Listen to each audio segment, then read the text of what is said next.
Number 1, इस famous painting के बारे में कुछ ऐसी बातें आप नहीं जानते होंगे जो मैं अभी बताने वाला हूँ। इस पेंटिंग को लियोनार्डो दा विंसी द्वारा 1495 से 1498 के बीच में पेंटिंग किया गया था। यह पेंटिंग अपने 12 चेलों के साथ यीशु के अंतिम भोज को दर्शाता है, जिसे द लास्ट सपर भी कहा जाता है। अंतिम भोज के दौरान यीशु ने कहा, तुम में से एक मुझे पकड़वाएगा। यीशु के ऐसे कहने से चेले एक दूसरे को देखने लगे और हर एक चेला पूछे, हे गुरु, क्या वह मैं हूँ?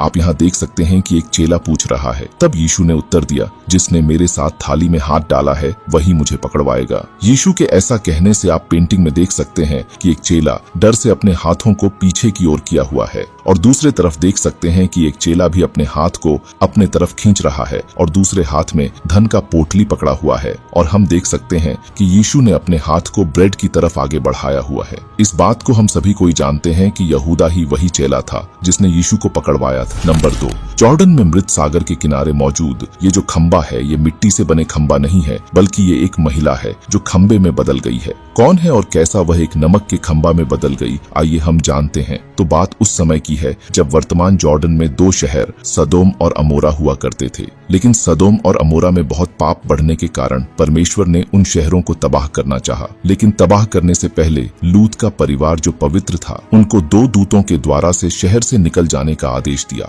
और पीछे मुड़ के देखने के लिए मना किया। लेकिन जब वे नगर से निकल रहे थे तो लूत की पत्नी पीछे मुड़कर देख लेती है, जिसे कि वह नमक के खंबे में बदल गई और ये वही नमक का खंबा है। नंबर 3, ये है यीशु का कांटों का ताज, जिसे यीशु मसीह को सूली पर चढ़ाने से पहले रोमन सैनिकों द्वारा पहनाया गया था। इस ताज को 4वीं शताब्दी का बताया जाता है, जो पवित्र भूमि यरूशलेम के कॉन्स्टेंटिनोपल में रखा गया था। लेकिन 13वीं शताब्दी में धर्म युद्ध के दौरान एक फ्रांसीसी राजा ने इस ताज को अपने साथ यरूशलेम से यूरोप ले गया और सेंट चैपल में रखा, जिसे पवित्र अवशेषों को रखने के लिए बनाया गया था। फिर बाद में फ्रांसीसी क्रांति के दौरान ताज को नोट्रे डेम कैथेड्रल पेरिस में सुरक्षित रखा गया। और आश्चर्य की बात यह है कि जब 15 अप्रैल 2019 को नोट्रे डेम कैथेड्रल में आग लगी थी तो कई ऐतिहासिक संरचनाओं को काफी नुकसान हुआ, लेकिन इस ताज को कुछ नहीं हुआ। कई लोगों का कहना है कि वह एक चमत्कार था और कई लोगों का कहना है कि वह महज एक संयोग था। आपको क्या लगता है, वह चमत्कार था या संयोग? कमेंट करके जरूर बताएं।